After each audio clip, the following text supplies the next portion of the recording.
تو آئیے سنتے ہیں آج کی ویڈیو میں ایک بے چین روح کی پراسرار کہانی۔ تہمینہ ابھی ناشتے کے برتن دھو کر فارغ ہوئی تھی۔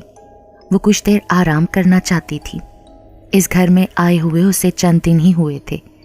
صفائی اور گھر کے سامان کو سلیقے سے رکھنے کی وجہ سے تہمینہ کو آرام کرنے کا بالکل بھی موقع نہیں مل رہا تھا۔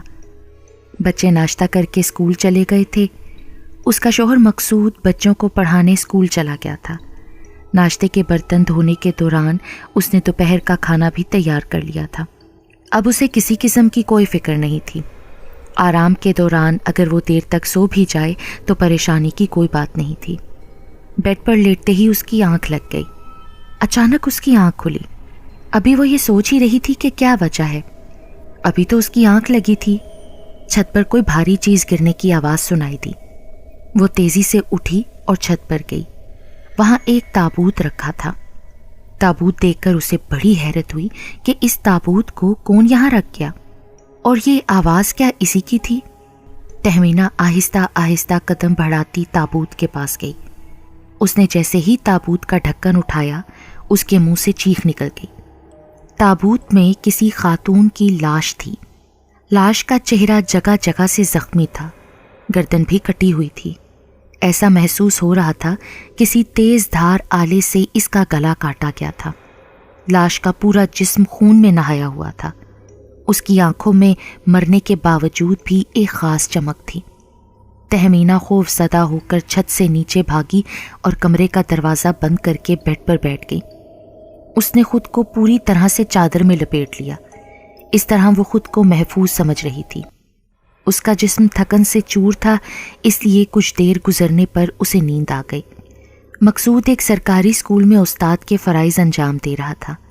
وہ نیو سعید آباد کے ایک اسکول میں پڑھاتا تھا۔ وہاں سے اب اس کا ٹرانسفر ٹنڈو آدم میں ہو گیا تھا۔ کرائے کے لیے خالی مکان بڑی مشکل سے ملا تھا۔ مالک مکان نے بڑھتی مہنگائی کے سبب مکانات کے کرائے بہت بڑھا دیے تھے۔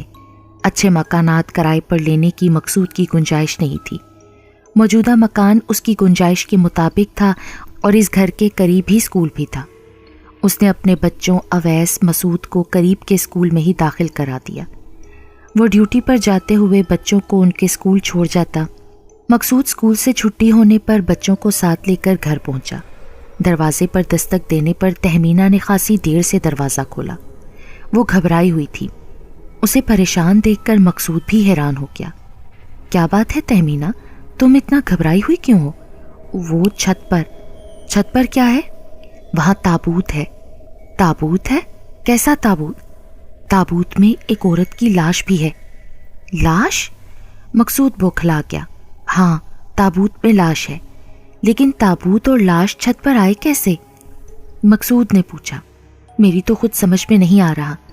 مقصود تیزی سے چھت پر گیا، لیکن چھت پر تابوت اور لاش کا دور دور تک پتہ نہیں تھا۔ وہ حیرانی سے ادھر ادھر دیکھ رہا تھا۔ تہمینہ اور بچے بھی اس کے پیچھے چھت پر آ گئے۔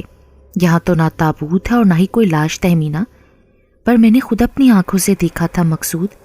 تو اب کہاں گیا تابوت اور لاش؟ تہمینہ نے پڑوس کی چھت پر اور پھر گلی میں جھانک کر دیکھا۔ تابوت اور لاش تو کہیں دکھائی نہیں دے رہے اب۔ ارے تم نے خواہ خواہ ہم سب کو پریشان کر دیا ہے، پر میں نے خود… چپ کرو، تم نے سوتے ہوئے کوئی خواب دیکھا ہوگا۔ نہیں، میں نے حقیقت میں دیکھا تھا۔ اچھا تو پھر کہاں ہے؟ میری کچھ سمجھ میں نہیں آ رہا مقصود کہ یہ سب کیا ہے۔ تم جب سے اس گھر میں آئی ہو مسلسل کام کر رہی ہو، تھکاوٹ، ڈپریشن کا شکار ہو۔ اپنی نیند اور تھکاوٹ کو دور کرو، پھر تمہیں ایسے خواب نظر نہیں آئیں گے۔ مقصود نے مسکراتے ہوئے کہا۔ امی، بہت زور کی بھوک لگی ہے۔ اب کہ مسعود بولا۔ ارے بھوک تو مجھے بھی زوروں کی لگ رہی ہے۔ مقصود نے بھی یہی کہا۔ کھانا تیار ہے، نیچے آئے، میں کھانا دیتی ہوں۔ وہ سب اس کے پیچھے چھت سے نیچے آنے لگے۔ تہمینہ سیڑھیاں اترتے ہوئے سوچ رہی تھی آخر وہ تابوت اور لاش کہاں گئے۔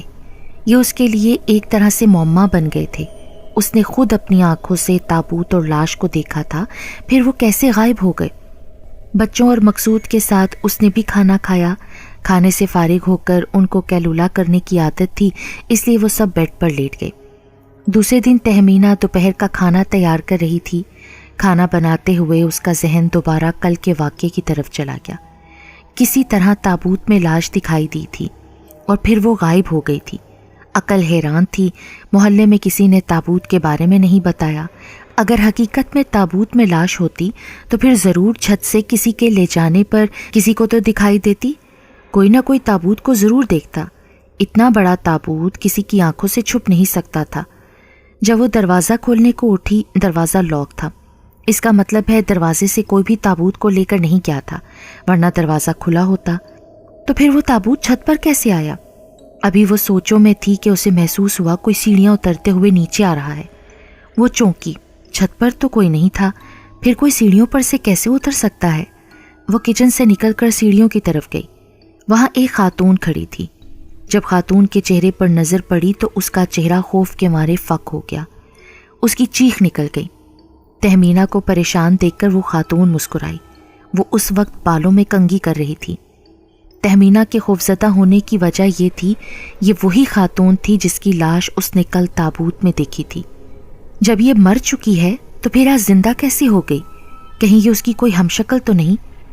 یہ سوچنے پر اس کا خوف کچھ کم ہوا۔ تہمینہ نے اس سے بات کرنے کا سوچا۔ تم کون ہو اور کل میں نے جس کی لاش دیکھی ہے اس کا تم سے کیا تعلق ہے؟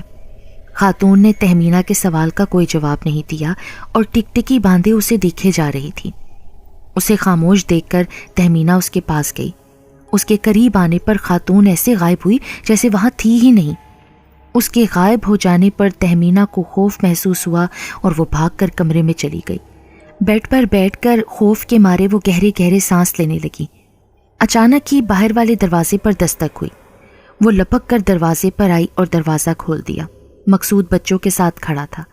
وہ تہمینہ کو پریشان دیکھ کر بولا، کیا ہوا ہے یار؟ آج پھر تمہارے چہرے پر ہوائیاں اڑ رہی ہیں؟ تہمینہ سوچ میں پڑ گئی، یہ بات اپنے شوہر کو بتائے یا نہ بتائے، کہیں اس کا مذاق نہ بن جائے۔ بتانا بھی ضروری تھا تاکہ مقصود کو اندازہ ہو کہ اس کی غیر موجودگی میں کس قسم کے واقعات اس کے ساتھ پیش آ رہے ہیں۔ تہمینہ نے یہ سوچ کر نہ بتانے کا فیصلہ کر لیا کہ جب اس طرح کے واقعات اس کے ساتھ پیش آ رہے ہیں تو وہ مقصود کے ساتھ بھی آ سکتے ہیں، تبھی ان کو میری بات پر یقین آئے گا۔ کچھ نہیں، میں بس کام میں مصروف تھی۔ ظاہر ہے گھر میں کام ہی کر رہی ہوگی، لیکن تمہارے چہرے کی رنگت اڑی اڑی کیوں لگ رہی ہے؟ اس لیے میں نے تم سے پوچھا تھا۔ مجھے کچھ نہیں ہوا، میں آپ کے لیے کھانا نکالتی ہوں۔ یہ کہتے ہوئے اس نے راستہ چھوڑا۔ وہ سب اندر آ گئے۔ کھانا کھاتے ہوئے مقصود سوچ رہا تھا کچھ گڑبڑ ضرور ہے، ورنہ یہ ایسے گھبرانے والی نہیں۔ رات کو گرمی اور حبس تھا، اس لیے مقصود صحن میں ہی سو گئے۔ تہمینہ اور بچے کمرے میں سو رہے تھے۔ نہ جانے رات کا کون سا پہر تھا، سوتے میں مقصود کے چہرے میں برف سے زیادہ ٹھنڈے ہاتھ لگنے کا احساس ہوا۔ اس نے گھبرا کر آنکھیں کھول دیں۔ وہ کوئی عورت تھی۔ وہ سیڑھیوں کی جانب لپکی۔ مقصود اس کا چہرہ نہیں دیکھ سکا تھا، اس لیے یہ خیال کیا کہ شاید تہمینہ ہے اور اس سے مذاق کر رہی ہے۔ یہ سوچ کر وہ اس عورت کی جانب لپکا۔ اپنی جانب آتا دیکھ کر وہ تیزی سے سیڑھیاں پھلانگتی ہوئی چھت پر چلی گئی۔ مقصود بھی چھت پر چلا گیا۔ ابھی وہ اس سے مخاطب ہونے کا سوچ ہی رہا تھا کہ عورت نے پلٹ کر مقصود کو دیکھا۔ اس کا چہرہ انتہائی خوفناک تھا۔ چہرے پر سے جگہ جگہ سے گوشت غائب تھا۔ اس کی صورت دیکھ کر کراہیت کا احساس ہو رہا تھا۔ مقصود خوفزدہ ہو کر نیچے کو پلٹا۔ اسے ڈرتا دیکھ کر وہ خاتون مسکرائی اور پھر غائب ہو گئی۔ تہمینہ کو سوتے میں پیاس لگی۔ وہ جب صحن میں پانی پینے آئی تو مقصود اپنے بستر پر نہیں تھا۔ ادھر ادھر دیکھنے پر وہ نظر نہیں آیا۔ پھر تہمینہ نے چھت پر جانے کا فیصلہ کرتے ہوئے قدم زینے کی طرف بڑھائے۔ اس نے دیکھا کہ مقصود تیزی سے سیڑھیاں اترتا ہوا نیچے آ رہا ہے۔ کیا ہوا مقصود؟ خیریت تو ہے نا؟ آپ اس وقت چھت پر کیوں گئے تھے؟ بس ایسے ہی، دل گھبرا رہا تھا، اس لیے چھت پر چلا گیا۔ مقصود نے اسے خاتون کے بارے میں بتانا مناسب نہ سمجھا، ورنہ اس کی غیر موجودگی میں تہمینہ کا گھر میں اکیلے رہنا مشکل ہو جاتا اور وہ ڈر ڈر کر پوری ہو جاتی۔ تہمینہ کو شک ہو رہا تھا ضرور کوئی گڑبڑ ہے اور مقصود اس سے کچھ چھپا رہا ہے۔ خیر وہ خاموش ہو گئی اور مقصود چارپائی پر آ کر لیٹ گیا۔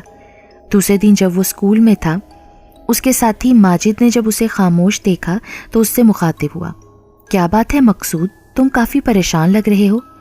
ہاں یار، میں واقعی پریشان ہوں اور اس کی وجہ کرائے کا مکان ہے۔ پریشانی کی وجہ کرائے کا مکان ہے؟ پر اس علاقے میں سب سے کم کرائے پر مکان دلایا ہے نا تمہیں؟ اس میں کوئی شک نہیں ہے، مکان کم کرائے پر دلایا ہے، پر اس گھر میں کچھ واقعات ہو رہے ہیں۔ پھر کل رات جو کچھ ہوا تھا وہ اس نے اپنے دوست ماجد کو بتا دیا۔ ارے یار، میں تو تمہیں یہ بات بتانا ہی بھول گیا تھا کہ اس گھر میں قتل ہو چکا ہے۔ قتل؟ ہاں، اس مکان میں 2 میاں بیوی جن کا نام عبدالشکور اور شبانہ تھا، وہ کرائے پر آ کر رہ رہے تھے۔ عبدالشکور نے کسی غلط فہمی پر اپنی بیوی شبانہ کو قتل کر دیا تھا۔ پولیس نے اسے قتل کے مقدمے میں گرفتار کر لیا۔ ان دنوں وہ عمر قید بامشقت کی سزا بھگت رہا ہے۔ تمہیں اور تمہاری بیوی کو جو عورت نظر آ رہی ہے، مجھے لگتا ہے وہ شبانہ ہی ہے۔ تمہیں سب پتہ ہے، پھر بھی تم نے مجھے وہ مکان دلایا اور اوپر سے مجھے حقیقت سے بھی آگاہ نہیں کیا۔ اس کی وجہ ہے، اس مکان کا کرایہ تمہاری گنجائش کے مطابق ہے۔ شبانہ صرف لوگوں کو نظر آتی ہے لیکن کسی کو کچھ کہتی نہیں، اس لیے میں نے تمہیں یہ مکان دلا دیا تھا۔ 1 ماہ مکان میں رہ کر دیکھ لو، اگر شبانہ کی روح تنگ کرے تو پھر کوئی اور مکان دیکھ لیں گے۔ مقصود اس کی بات سن کر خاموش ہو گیا۔ وہ بالکل ٹھیک کہہ رہا تھا، اگر شبانہ کی روح تنگ کرے تو پھر دوسرا مکان کرائے پر لینے کا سوچنا پڑے گا۔ رات میں جب سب سو رہے تھے، بلیوں کے رونے کی آوازیں آنے لگیں۔ ایسا محسوس ہو رہا تھا جیسے بہت ساری بلیاں مل کر گریہ زاری کر رہی ہوں۔ مقصود، تہمینہ اور بچے ان کی آوازیں سن کر اٹھ گئے۔ بچے آوازوں سے بری طرح سے خوفزدہ ہو رہے تھے۔ مقصود کمرے سے صحن میں آیا، وہاں کئی خوفناک بلیاں بیٹھی تھیں۔ وہ ایک دوسرے کی صورتیں دیکھ دیکھ کر ایسے بین کر رہی تھیں کہ ان کی کوئی ساتھی بلی مرنے کا انہیں بہت افسوس ہو۔ مقصود کو دیکھ کر بلیاں سیڑھیوں کی جانب لپکیں۔ ان کے بھاگنے پر وہ واپس کمرے میں آ گیا۔ بچے اور تہمینہ کمرے میں بری طرح سے خوفزدہ تھے۔ کیا ہوا؟ تہمینہ نے پوچھا۔ بلیاں تھی بہت ساری باہر، ایسے لگ رہا تھا جیسے وہ بین کر رہی ہوں۔ مجھے دیکھ کر وہ بھاگ گئیں۔ فجر کی نماز میں مقصود کی آنکھیں بوجھل تھیں، ایسا محسوس ہو رہا تھا نیند پوری نہ ہونے پر وہ بیمار لگ رہا ہے۔ پیش امام ظہیر سے جب وہ نماز کے بعد ہاتھ ملانے گیا، انہوں نے روک لیا۔ تمہاری طبیعت تو ٹھیک ہے نا میاں؟ جی ٹھیک ہے، پر تمہاری آنکھیں بہت بوجھل سی محسوس ہو رہی ہیں، جیسے نیند پوری نہیں ہوئی۔ پیش امام نے پوچھا۔ رات بلیوں نے رو رو کر سب گھر والوں کی نیندیں پوری نہیں ہونے دیں۔ یہ کہتے ہوئے پھر مقصود نے مکان میں پیش آنے والے تمام واقعات پیش امام کے گوش گزار کر دیے۔ ہاں میاں، اس مکان میں ایک قتل ہوا تھا۔ شبانہ کو اس کے شوہر نے قتل کر دیا تھا۔ اس کی روح مکان میں ہی گھوم رہی ہے، لیکن وہ بری نہیں، اس لیے کسی کو نقصان نہیں پہنچا رہی، پر وہ گھر کے لوگوں کو خوفزدہ تو کر رہی ہے نا امام صاحب۔ ہاں، یہ بات تو تم ٹھیک کہہ رہے ہو، بچے اور خواتین تو ڈرتے ہوں گے۔